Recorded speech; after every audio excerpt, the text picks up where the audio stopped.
네, 안녕하세요. AI 프로덕트 개발의 위협과 완화 대책이라는 주제로 발표하게 된 라인플러스 시큐리티 엔지니어링의 김성우입니다. 네, 먼저 저와 제 팀에 대한 소개를 먼저 드리고 시작하겠습니다.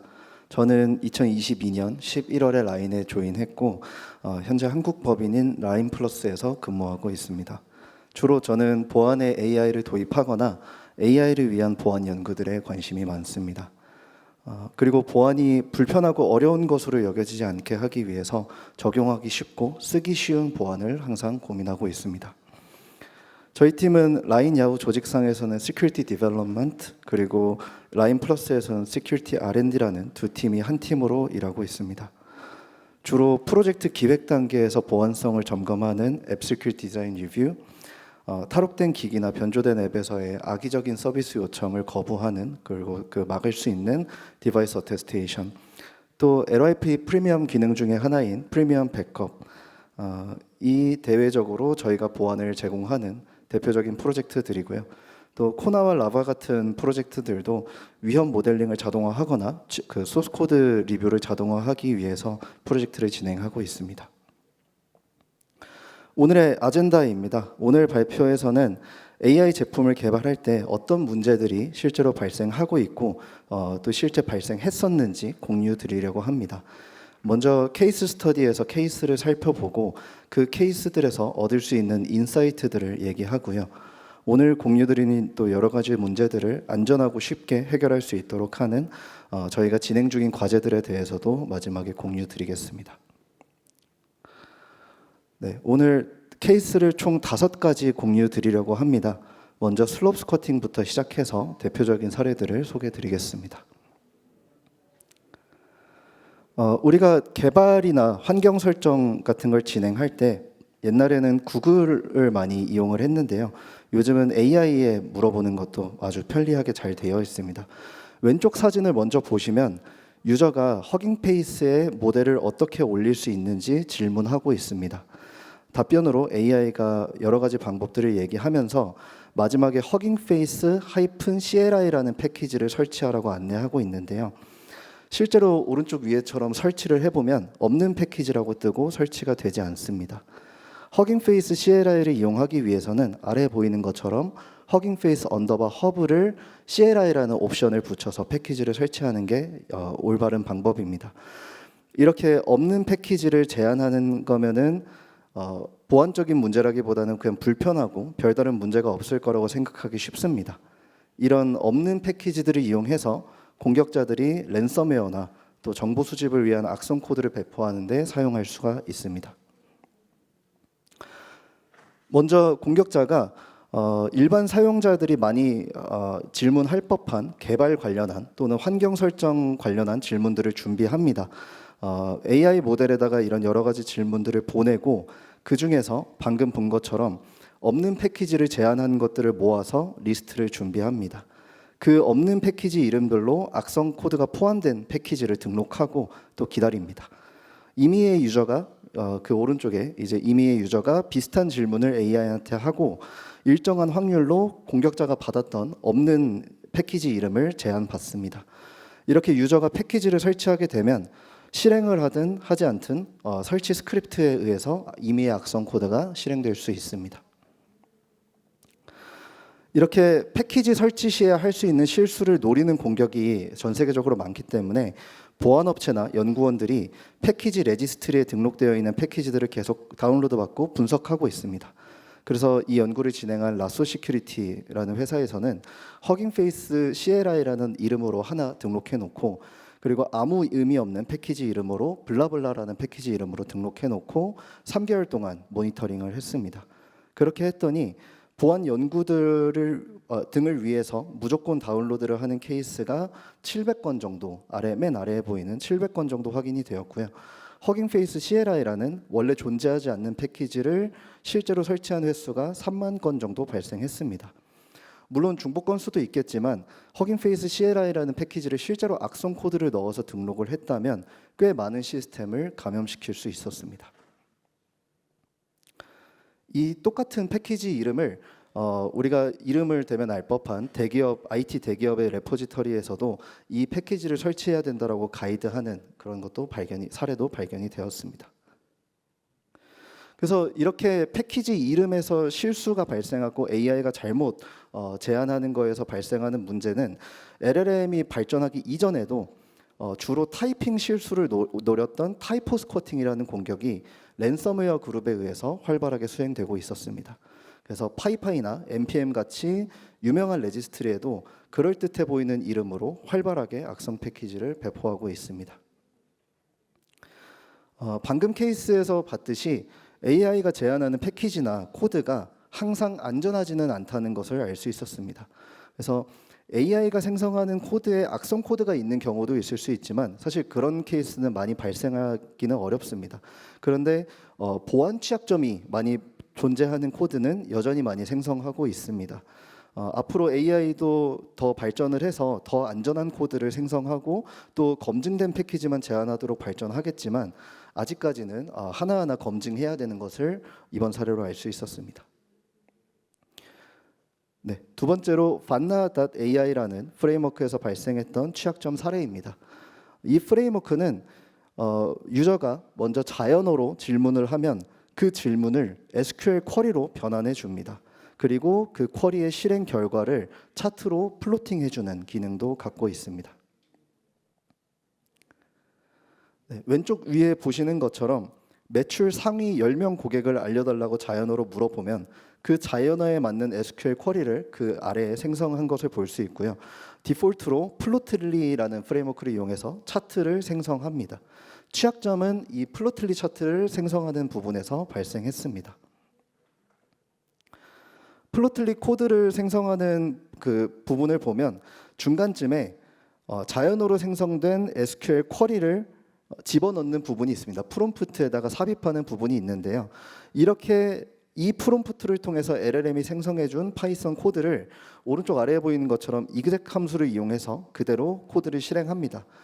아마 이 코드와 프롬프트를 작성했던 개발자는 우선 프롬프트에 플로틀리 코드를 작성해달라고 명시했고 또 유저 입력을 그대로 넣은 것이 아니라 거기서 생성된 유효한 SQL 쿼리를 넣었기 때문에 별다른 문제가 없을 거라고 생각했을 것 같습니다.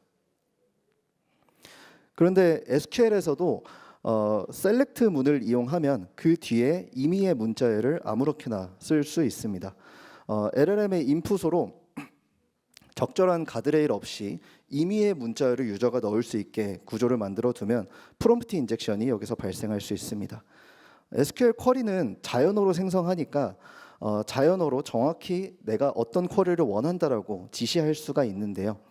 이때 방금 봤던 플로틀리 생성 프롬프트에 프롬프트 인젝션을 하는 문자열이 포함된 쿼리를 생성하도록 지시합니다. 그리고 거기에 디렉토리 리스팅을 하는 명령을 실행하는 코드를 앞에 붙여달라고 여기 예시에서는 제시하고 있습니다. 그래서 실제로 exec 함수를 호출하는 부분에 브레이크 포인트를 걸고 변수를 확인해 보면 생성된 플로틀리 코드에 유저가 지시한 코드가 들어가 있고 그 코드를 왼쪽 밑에 보이는 것처럼 실행해 보면 잘 실행되는 것까지 확인이 됐습니다. 여기서 알 수 있었던 인사이트는 자연어를 입력받는 곳에는 무조건 프롬프트 인젝션을 조심해야 한다는 것입니다. 특히 LLM이 생성된 코드가 직접적 혹은 간접적으로 실행되는 경우에 공격자들은 항상 더 관심을 갖고 취약성을 찾으려고 노력합니다. 항상 내 서비스를 이용하는 모든 유저가 공격자가 될 수 있다고 가정하고 유저 입력을 신뢰하지 않는 것이 중요합니다. 신뢰하지 않는다는 것은 유저 입력을 처리하기 전에 올바른지 검증하고 또 이스케이프 등의 세니타이제이션을 적용하고 유저 입력을 처리하는 범위를 좁게 제한해야 합니다. 예를 들어서 SQL 쿼리문 전체를 만드는 코드를 서비스를 만드는 게 아니라 SQL 쿼리문 안에서 특정 테이블 또는 특정 컬럼만을 생성하게 하는 식으로 부분적인 데이터만 LLM이 생성하게 해야 합니다. 네, 다음 케이스는 오피스 프로그램을 위한 AI 서비스에서 발견된 사례입니다. 이 서비스는 엑셀, PPT, 문서 같은 다양한 오피스 프로그램에서 AI의 도움을 받을 수 있는 서비스들입니다. 여기 보이는 메일을 보면 그냥 점심 뭐 먹을지 물어보는 것 정도로 보입니다. 메일창이 그렇게 커 보이지도 않고요. 여기서 우리가 수상하게 느낄 만한 포인트는 없어 보입니다. 그런데 여기에 하얀 글씨로 프롬프트 인젝션을 넣어놨습니다. 그래서 유저가 이 프롬프트 인젝션 내용을 보면은 유저가 AI 어시스턴트한테 멕시코 칸쿤에 대한 칸쿤 여행에 대해서 물어보면 비밀번호 유출에 관한 경고를 띄우라고 프롬프트 인젝션을 해두었습니다. 여기서 이제 오피스를 위한 AI를 이용해서 칸쿤에서 뭘 할 예정인지를 유저가 질문을 합니다. 그러면 비밀번호를 비밀번호가 노출되었으니 재설정하라는 링크가 담긴 메시지가 나오게 됩니다. 이 경우에는 단순한 데모기 때문에 그렇게 정교해 보이진 않습니다. 근데 실제 공격자들이 같은 공격을 수행하면 조금 더 그럴듯하고 속아 넘어가게끔 꾸며서 시도할 겁니다. PPT 제품들에서도 마찬가지로 공격이 가능한데요. 지금 이 데모 같은 경우에는 슬라이드가 3장밖에 없기 때문에 이 공격을 누가 당하겠어 라고 생각하실 수도 있습니다. 그런데 슬라이드가 수십 장이 넘어가는 경우에 그 파일을 AI를 이용해서 번역해달라든지 요약해달라든지 그런 작업을 요청하면 그 슬라이드 중에 단 한 슬라이드라도 이렇게 프롬프트 인젝션을 노트에 포함하고 있으면 공격이 가능합니다. 마찬가지로 유저가 PPT를 요약해달라고 요청을 했는데 프롬프트 인젝션에 나와 있는 것처럼 Never gonna give you up이라는 한 5개의 단어로 시를 작성하는 걸 볼 수 있습니다. 이 경우에는 데모를 위해서 이렇게 시를 작성해달라고 했지만 실제로는 보안 어떤 정보를 유출하기 위한 그런 프롬프트가 들어가 있을 겁니다. 네, 방금 보셨듯이 AI로 처리하는 모든 기능에서 프롬프트 인젝션이 가능하고요. 공격자들은 이걸 찾아낼 수 있습니다. 특히 유저 서비스에서 프롬프트 인젝션이 발생하면 유저가 우리 서비스에 대해 갖고 있는 신뢰를 바탕으로 공격을 피싱을 시도하기 때문에 서비스를 더 신뢰하는 유저일수록 공격에 취약할 수 있습니다. 그래서 프롬프트 인젝션 보호는 유저 보호에 매우 중요합니다. 네, 이런 것들을 가드레일 같은 것들을 적절히 적용해서 유저 입력에서도 프롬프트 인젝션 시도를 막고 또 LLM 출력에서도 비정상적인 출력을 감지하는 것이 중요합니다. 네, 다음은 GitHub MCP에서 발생할 수 있는 시나리오인데요. GitHub MCP는 오른쪽에 보이는 것처럼 파일을 생성하고 업데이트하고 레포지터리를 검색하는 그런 다양한 기능들을 제공하는 GitHub 편하게 만든 MCP입니다. 그런데 이제 이 MCP를 사용할 때 문제가 될 수 있는 경우를 생각하기 위해서 몇 가지 가정이 필요합니다. 먼저 프로젝트 주인이 퍼블릭한 레포지터리를 운영하고 있습니다. 이 프로젝트 주인이 코딩 에이전트를 이용해서 프로젝트를 개발하고 있고요. 또 이슈가 올라오면 자동으로 1차적으로 AI가 먼저 1차적으로 확인해서 조치할 수 있도록 구성해 두었습니다. 또 프라이빗 레포지터리도 하나 운영하고 있는데요. 여기에 경력 관리 등을 위한 개인정보를 관리하고 있습니다. 이 프라이빗 레포지터리에는 연봉, 직업, 거주지, 이력서 같은 민감한 개인정보들이 들어가 있습니다. 이런 시나리오를 가정하고 공격 시나리오를 살펴보겠습니다. 네, 프로젝트 주인이 운영하고 있는 퍼블릭 레포지터리에 악성 이슈가 하나 들어오게 됩니다. 프로젝트가 너무 좋은데 작성자가 유명하지 않은 것 같아서 이걸 도와주고 싶다는 내용입니다. 레포지터리 주인의 모든 다른 레포지터리에서 리드미를 읽고 현재 레포지터리 리드미에 작성자에 관한 정보를 추가해달라고 요청을 하고 있습니다. 또 작성자는 개인정보에 크게 민감하지 않으니까 아무거나 다 넣어도 괜찮다고 또 얘기해 줍니다. 또 현재 이 퍼블릭 레포지터리의 리드미에 다른 레포지터리 관련된 정보들도 기재해 달라고 써 있습니다. 이제 자동화된 워크플로우를 이용할 수도 있고요. 또 유저가 직접 LLM을 이용해서 트리거를 할 수도 있는데 어떤 경로로든 이 레포지터리에 존재하는 이슈를 자동으로 해결해 달라고 AI한테 요청합니다. 네, 그러면 이 AI가 GitHub MCP를 이용해서 이슈에서 지시한 것처럼 여러 레포지터리를 찾고 리드미를 읽고 그 내용을 요약해서 플리캐스트까지 작성을 합니다. 작성된 플리캐스트를 보면은 중간쯤에 주소, 직업, 미래 계획 같은 것들이 담겨져 있는 개인 정보가 다른 프라이빗 레포지토리로부터 리드미에 추가됩니다.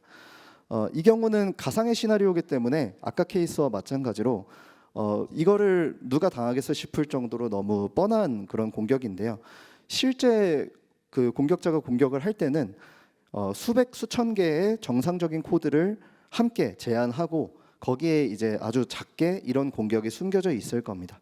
그래서 리드미를 수정해달라고 요청할 수도 있고요. 뭐 특정 코드 파일에 주석으로 넣어달라고 할 수도 있고요. 그런 식으로 또 어떤 특정 이미지 파일에 메타데이터에 정보를 넣어달라든지 하는 식으로 공격을 은밀하고 또 고도화할 수 있습니다. 네, 방금처럼 AI 에이전트를 이용해서 레포지터리를 자동으로 관리하는 경우에는 AI 에이전트의 권한을 제한시키는 게 중요합니다. AI 에이전트가 지금 우리가 운영하고 있는 퍼블릭 레포지터리에만 그 하나에만 접근할 수 있게 권한이 제한되어 있었다면 피해 범위가 축소되었을 겁니다. 예를 들어 GitHub 같은 경우에도 Fine Grained Access 토큰이라고 해서 특정 레포지터리만 접근할 수 있는 액세스 토큰을 발급하는 게 가능합니다.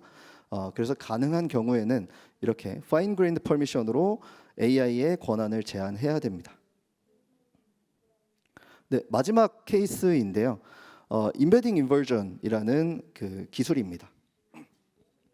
먼저 레그 시스템을 구성을 하는데 문서들이 인베딩 되어 있는 벡터DB가 이미 준비되어 있다고 가정을 했을 때 레그 시스템은 이 그림처럼 유저 쿼리를 먼저 입력받으면 그 유저 쿼리에 대해서 인베딩 벡터를 생성하고 또 벡터DB에서 유사도 비교를 통해서 질문에 답할 수 있는 그런 컨텐츠를 리트리브합니다. 이후에 그 정보를 유저 쿼리에다가 어그멘테이션하고 LLM이 그 문서들을 기반으로 답변하게 하는 구조로 보통 그 렉 시스템이 구성됩니다. 이때 그 벡터를 가지고 유사도 비교를 한다는 게 가능하려면 벡터 자체도 어느 정도 정보를 갖고 있다는 말이 될 텐데요. 인베딩 벡터가 어느 정도의 정보를 갖고 있다고 볼 수 있냐 하는 고민에서 인베딩 인버전이 나오게 됐습니다. 이 오른쪽에 있는 것처럼 오른쪽에 있는 거는 여러 주제에 관한 문장들을 인베딩하고 TSN이나 UMAP 같은 그런 그 시각화 기법을 이용해서 시각화를 하면 같은 주제의 문장들은 이렇게 그 벡터 공간 상에서 클러스터링이 가능하게 가까운 위치에 자리하게 됩니다. 그래서 왼쪽 밑에 보이는 것처럼 워드2벡이라는 다른 연구에서도 자연어 간의 관계가 또 자연어의 벡터에서도 비슷한 관계를 유지한다라는 것을 확인을 했었던 연구가 있는데요. 이 정보는 갖고 있다는 것은 알겠지만 그 정보가 원본 텍스트를 복구할 수 있을 만큼의 충분한 정보를 갖고 있느냐가 중요한 문제입니다. 그래서 이 소개드리는 논문은 2023년에 코넬 대학교에서 발표한 논문입니다. 2025년에도 인베딩 인버전 관련된 논문들은 계속 나오고 있고요. 또 인버전 성능도 계속해서 높아지고 있습니다. 그런데 이제 이 논문이 GitHub에다가 데모를 쉽게 쓸 수 있도록 공개를 해놔서 가지고 왔습니다. 오른쪽에 보이는 것처럼 파란 원으로 복구하고자 하는 타겟 인베딩이 있고요. 또 인베딩 벡터를 원본 시퀀스로 생성하는 생성 모델도 학습합니다. 그리고 이터레이티브하게 더 가까운 인베딩 벡터를 생성하는 모델도 같이 학습을 합니다. 그래서 타겟 인베딩을 인풋으로 해서 시퀀스를 생성을 하게 되고요. 이때 어쩔 수 없이 오차가 발생하게 됩니다. 이 오차를 줄이는 또 다른 모델을 이용해서 계속해서 오차를 더 줄이는 그 타겟 시퀀스를 생성해 나갑니다. 이런 식으로 그 왼쪽 아래에 보이는 것처럼 왼쪽 아래의 문장이 잭 모리스가 뉴욕시 코넬테크의 박사과정 학생이다라는 원본 문장을 인베딩하고 나서 다시 복구하게 되면 모리스가 뉴욕시에 있는 코넬대 학교에 있는 박사과정 학생이다라고 약간 손실은 있지만 대동소이하게 문장이 복구됩니다. 그래서 논문에서 주장하는 내용을 직접 실험해 봤습니다. 먼저 여기 보이는 코드에서 위에는 오픈AI에서 인베딩을 받아오는 함수고 또 아래 문장들을 제가 직접 몇 개 써서 인베딩 했습니다. 그리고 그 인베딩 벡터들을 원본 문장으로 또 복구하게 코드를 구성했습니다. 네, 아까 논문에서 보신 것처럼 여러 번 반복해야지 복구를 더 잘할 수 있는데요. 첫 번째 실험에서는 한 번만 복구하게 했습니다. 첫 번째 문장은 성우가 테크버스 2025에서 AI 보안에 관해 발표할 예정이다인데요. 그 아래에 5개 문장 중에 첫 번째 문장을 보면 성우가 AI 테크톡 2015에서 발표할 예정이다라고 복구됐습니다. 또 위에 보이는 두 번째 문장은 성우가 LR 코퍼레이션의 자회사인 라인플러스에서 근무하고 있다 이고요. 또 아래에서 다시 복구된 두 번째 문장을 보면 성우가 선욱이 SL그룹의 자회사인 라인에서 근무하고 있다라고 복구가 됐습니다. 또 위에 있는 세 번째 문장은 핸드폰 번호와 거주지를 얘기하고 있고 또 바로 다시 밑에서 복구된 걸 보면 거주지는 잘 복구가 되었고요. 핸드폰 번호는 복구가 잘 안 되는 것을 볼 수 있습니다. 또 위에서 네 번째는 우리는 AI의 미래에 관해 논의하기 위해 기오이 타워에서 만날 것이다가 원본 문장인데요. 아래 복구된 문장을 보면 AI 미래에 관해 논의하기 위해 AI 타워에서 만날 것이다라고 복구됐습니다. 또 이제 위에서 다섯 번째는 문의는 이 메일로 하면 된다라고 하는 문장인데 복구되는 것에서는 메일 주소가 삭제되어 있습니다. 이렇게 어느 정도 복구는 되긴 하지만 오차가 발생하는 것을 확인할 수 있었습니다. 네, 두 번째 실험은 반복을 여러 번 하게 한 실험입니다. 그래서 30번 더 이제 정확한 문장을 제너레이션 할 수 있도록 반복한 내용이고요. 이 왼쪽은 방금 전에 봤던 한 번에 예측한 그 복구된 문장들입니다. 그래서 두 가지를 좀 비교해 보면 오른쪽의 첫 번째 문장은 이제 원본 문장하고 거의 유사하게 복구가 됐습니다. 그래서 원래 문장은 성우가 테크버스 2025에서 AI 보안에 관해 발표할 것이다라는 문장이었고요. 또 복구가 된 걸 보면 아래에 보면 이름만 조금 부정확하게 복구가 됐고 내용은 완전히 복구가 된 것을 볼 수 있습니다. 또 두 번째 문장도 이름이랑 회사 이름을 약간 부정확하게 복구하긴 했지만 조금 더 정확도가 높아졌습니다. 여전히 핸드폰 번호는 잘 복구가 안 되는 것을 확인했고요. 거주지는 계속 잘 복구가 되고 있습니다. 네 번째 문장도 위에 원본 문장과 아래에 복구된 문장이 정확하게 일치하는 것을 볼 수 있고 다섯 번째 문장도 약간의 오류는 있긴 하지만 조금 더 많은 정보를 확인할 수 있었습니다.